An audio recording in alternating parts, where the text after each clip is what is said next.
We're on a mission from God.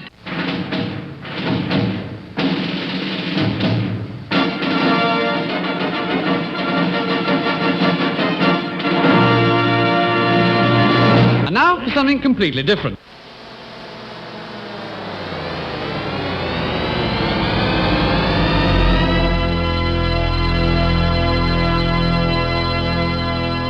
Let's get ready to rumble! Yeah, baby, yeah! This is Pastor Jolly John Lekumsky coming to you from the frozen north. We're going to hit a high of 50 degrees today. I don't know. Matt tells me that it's actually colder here than it is in Alaska. So, and who's on the other line there? Yes, I'm Pastor Matt Youngblood Clark here in sunny South St. Louis, where we're going to reach a high of about 80 today as we're recording. Sorry, John. Yes, summer is over for you up there in Minnesota. Apparently. Labor Day weekend hit, and it's been downhill from there. Yeah. Well, we had a beautiful week. You know, it was just perfect, just what you wanted. It was in the 70s and everything, and then all of a sudden, boom, we had a 30-degree drop in temperatures. But they tell me, everyone said, "Oh, don't worry, it'll get back up into the 60s." So I don't know. Hey, but before we start, I do have good news. I know people are concerned about us as persons, and of course, everyone knows about 6 months to the day I had my heart surgery, emergency open heart. And so we had our doctor's checkup and had all of our blood work done. And I want everybody to know I'm doing really well. In fact, all my blood work came back really, really good. Cholesterol, all that stuff. Although the doctor said that my sugar was up a little bit. And so he said I needed to cut back on the carbohydrates. And I'm thinking, thank God he didn't say anything about donuts. He did not specifically mention donuts. No, donuts were not mentioned. Pies were not mentioned. So I'm thinking, well, okay, I'll cut back on the carbohydrates and just have an extra donut then. Doctor's orders, John, you know. That's right. Just doing what I'm told. And he said nothing about bacon, did he?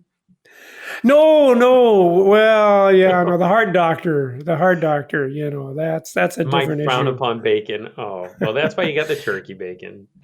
And in fact, you know, the cardiac nurse, she called and actually gave me the blood test first before my regular doctor. And she said, "Oh, well, I see that your sugar's up a little bit." And I said, "Well, what do you expect? You take away fat and you take away salt. It's all I got left." That's right. I need something. Come on. I got to have something, yeah. After all, the world's largest candy store is in your backyard up there in Minnesota. Oh, I know. And we went there for yet a third time. Because, you know, when anybody comes to visit, you got to go to the world's largest candy store. So it'll be good when I get back to St. Louis and I won't have that temptation. That's right. I'll just go to Fitz's and have a 6-pack of root beer. That's right. Which, again, he didn't say anything about that. So, getting more serious, though, what are the things go ahead. Oh, we need to say who we are. That's what I was going to say. Yeah, we should probably announce that. This is all right. Wrestling with the Basics. With the Basics. So one of the advantages of being retired is you can think about things. You know, when you're a full-time pastor like you don't have any time to think. That's right. One thing to the next, action all the time. So I noticed a few weeks ago we had the passage from Matthew 16. In fact, would you mind reading that? Let's just read the entire text there. Sure. Pick up with verse 13. Let's start reading Matthew 16 from verses 13 through 20. Yeah. Okay, here we go. Now when Jesus came to the district of Caesarea Philippi, he asked his disciples, "Who do people say the Son of Man is?" And they said, some say John the Baptist, others say Elijah, and others Jeremiah. We've been talking about Jeremiah and wrestling with the basics. Or one of the prophets. Jesus said to them, "But who do you say that I am?" Simon Peter replied, "You are the Christ, the Son of the living God." And Jesus answered him, "Blessed are you, Simon Bar-Jonah, for flesh and blood has not revealed this to you, but my Father who is in heaven. And I tell you, you are Peter, and on this rock I will build my church, and the gates of hell shall not prevail against it. I will give you the keys to the kingdom of heaven, and whatever you bind on earth shall be bound in heaven, and whatever you loose on earth shall be loosed in heaven. Then Jesus strictly charged the disciples to tell no one that he was the Christ. So this, of course, is if you're Roman Catholic, this is kind of the fundamental passage to prove the primacy of the Pope, his authority. And if we have time, maybe we'll come back to that and talk about that a little bit. Because I think if you look at this text, you can clearly see it's not assigning the power to bind and loose the keys of the kingdom to any one man, but to the church as a whole. But we'll leave that for another time. But like I said, maybe we'll get to it yet this half hour. Because the thing that struck me is, why does Jesus say to Peter, I will build my church and the gates of hell shall not prevail against it? Why doesn't he simply say hell shall not prevail against it? That seems like that would be simple, plain enough. So I'm just going to throw it out to you, Matt. See, I've had time to contemplate this. You haven't. Any thoughts that would come to your mind why he would say the gates of hell? Sure. Well, the gates, that would be the way you get into hell, I would imagine. Yeah. So you could think of it in terms of that the gates of hell, that entrance to hell will not prevail against the church, that the church itself, those are centered around Christ, are not going to go to hell. Basically, that the gates of hell won't prevail against them. They won't enter into that place of hell. So, and again, we're going to do some speculation here today on the basis of Scripture, but obviously the point is very plain and simple, just like you said, Matt. If you are in the church, you are not going to go to hell. Okay? So don't let me complicate it, because the message is just plain. And this is why it is a blessing to be in the church, and why we want to welcome everybody to come and be part of the church. But the thought occurred to me, part of the problem, I think, is the word that's actually used in the Greek there for hell. It could be argued it's not really the technical word for hell. Do you offhand know what word is used there, Matt? In verse 18, yeah. Let's see, not offhand, John. What is it? It's Hades. It's Hades. Oh, yeah. Okay, so literally what he said is the gates of Hades will not prevail over the church. And the problem with the word Hades is it actually has two different senses. If you read through the Old Testament, as I know you do, you'll often find in the Hebrew there's a word Sheol. You're familiar with Sheol, aren't you, Yep. Matt? And when the Greeks translated the Old Testament into the Septuagint, this very highly respected source of Old Testament knowledge, they would always use the word Hades. And the thing is, in that sense then, as Hades is a replacement for Sheol, it can simply mean the place where dead people go. In fact, I've got a couple of passages here, Matt, if you wouldn't mind looking them up and reading them for us. Psalm 89, verse 48. Yep. What man can live and never see death? Who can deliver his soul from the power of Sheol? And if we were reading the Greek version of that, that's the English translation, but the Greek translation would say, who can deliver his soul from the power of Hades? And you can see in that verse, Hades is actually the equivalent of death. What man can live and never see death? And who can deliver his soul from the power of Sheol, or the power of death? You see the same thing in Psalm 16:10, I think it is, yeah. Yep. For you will not abandon my soul to Sheol, or let your Holy One see corruption. And again, in the Greek translation, it would have been not Sheol, but it would have been Hades. And Isaiah 38:10. Sure. I said, in the middle of my days I must depart. I am consigned to the gates of Sheol for the rest of my years. All right, so you have all of these words that the Greeks would have used Hades for, and all of them point out that, in fact, that last one, we actually have the phrase, the gates of Hades. It's just the place where everybody goes when they die. When you die, you go down to Hades. Now that's a fine way to deal with the word Hades, and things get complicated though when people start believing that there is a resurrection. And I know we just assume the resurrection, but we need to understand that there was a time, even in the days of Jesus, when a lot of Jews didn't believe that there was a resurrection from the dead. Are you familiar with that at all, Matt? Well, yeah. So, I mean, I know like the Sadducees and the Pharisees, they had a debate about that, right? So the Pharisees believed in the resurrection, the Sadducees didn't. Yeah, so we just assume that they've always believed in a resurrection, but the fact of the matter is, one of the major sects, in fact, this was the priestly sect. Think about that. This is where the priests came from. They didn't believe there was a resurrection from the dead.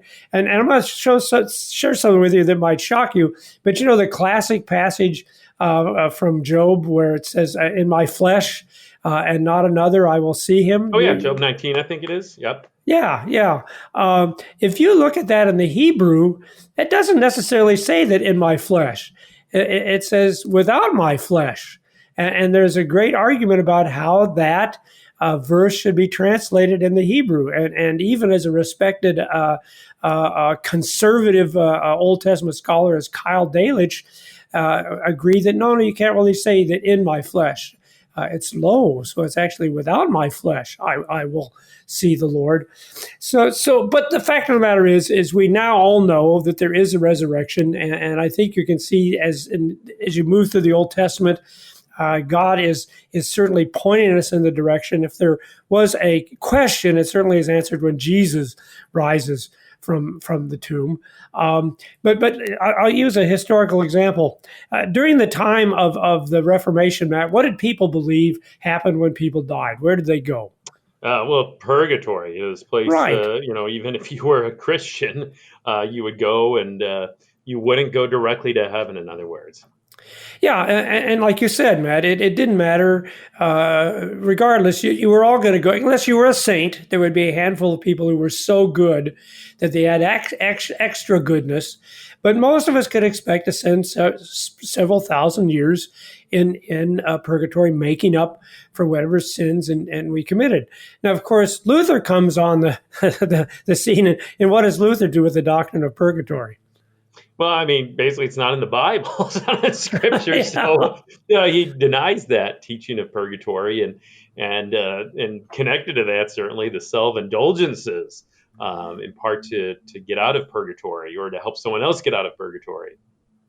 Yeah, in fact, I'm wondering, Matt, if they hadn't made it into a thing about indulgences, Yeah. if they hadn't brought up this idea of selling indulgences, I'm wondering, we might not have even argued about the doctrine of purgatory. Maybe that wouldn't even have bothered Luther. Yeah. But the I fact think that exactly. I think it's a good Go ahead. point. Yeah, that. It was the indulgences that really made him, preach against that, and because indulgences ultimately were taking the focus away from Christ and God's grace, and so you can't have that. And if you don't have indulgences, well, then all of a sudden now that teaching of purgatory and everything connected to it is in doubt too. So the thing is, though, once you get rid of purgatory, then you raise all kinds of questions that you never had to ask before, like, well, what does happen to the souls of our loved ones when they die? Sure. Are they asleep? Are they watching over us? And it didn't occur to me. The church at the time of the Reformation, they didn't have to worry about that. They knew they were all in purgatory. But now, all of a sudden, you, Luther, now you've messed things up. And now we've got to come up with some other theories and other answers, which is really hard to do because the Bible doesn't give us a lot of explicit detail about what happens to the souls after they die. And that's a subject for yet maybe another episode of Wrestling with the Basics. Because my point is once the idea of resurrection got established, then Hades takes on yet a different meaning.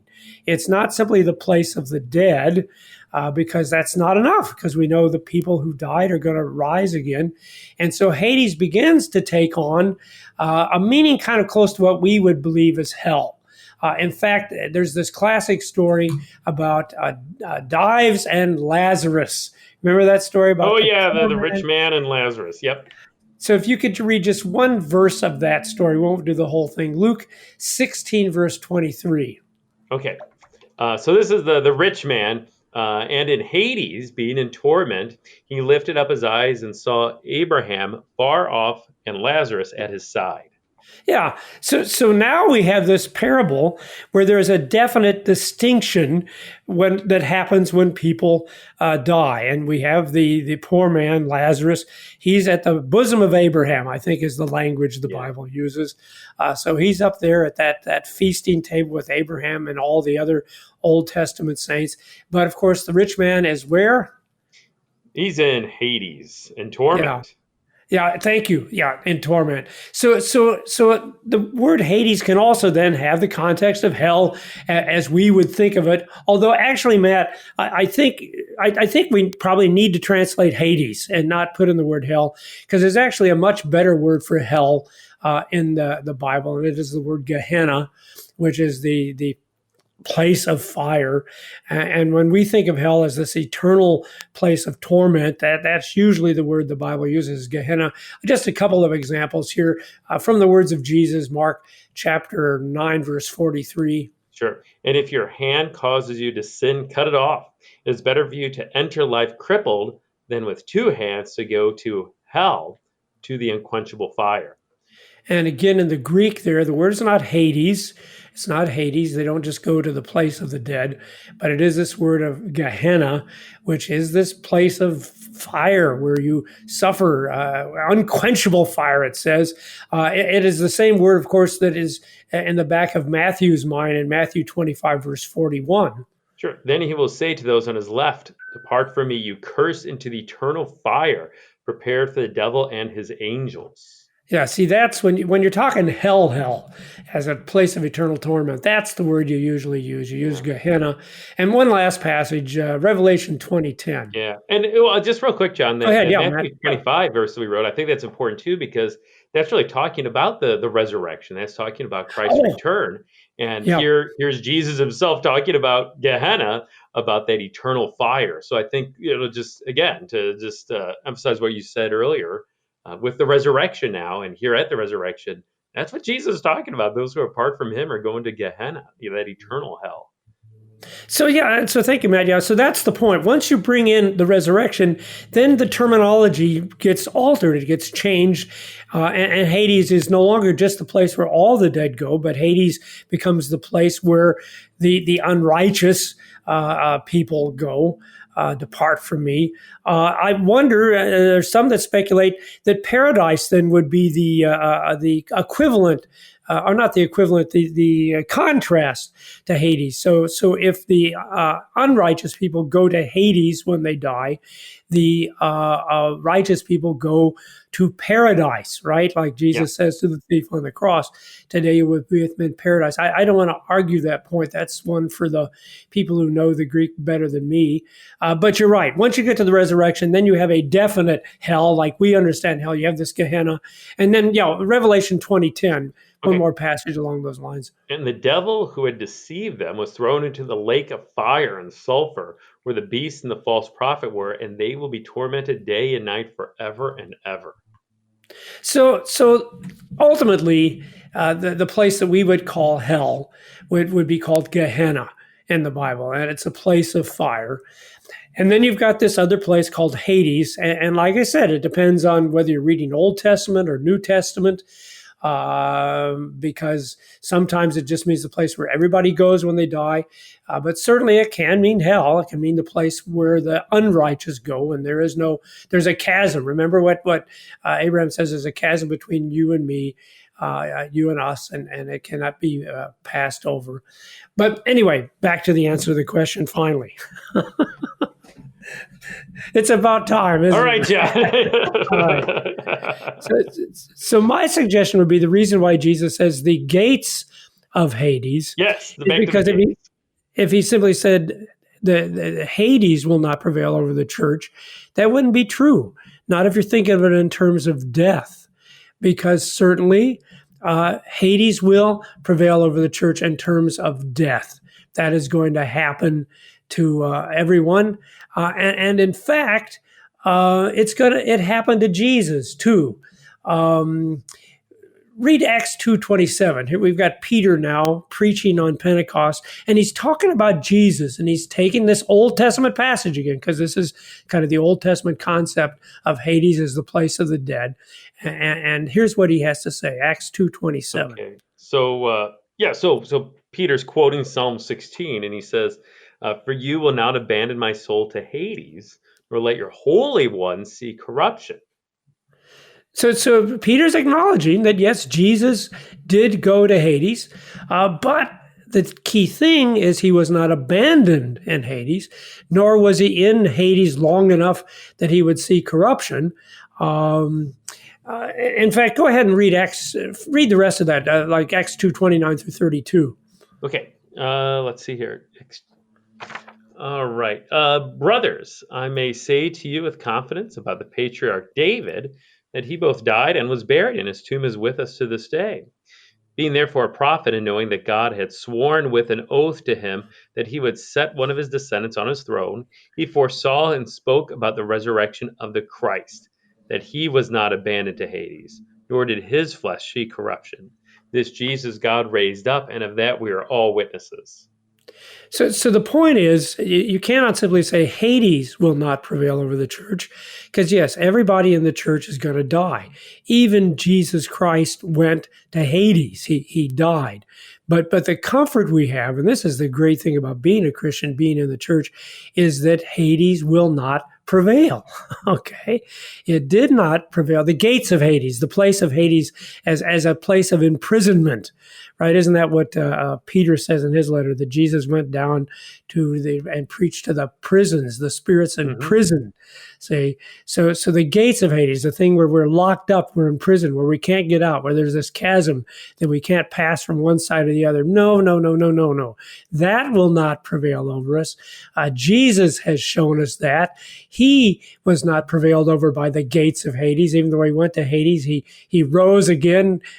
Jesus, God raised up, and of that we're all witnesses.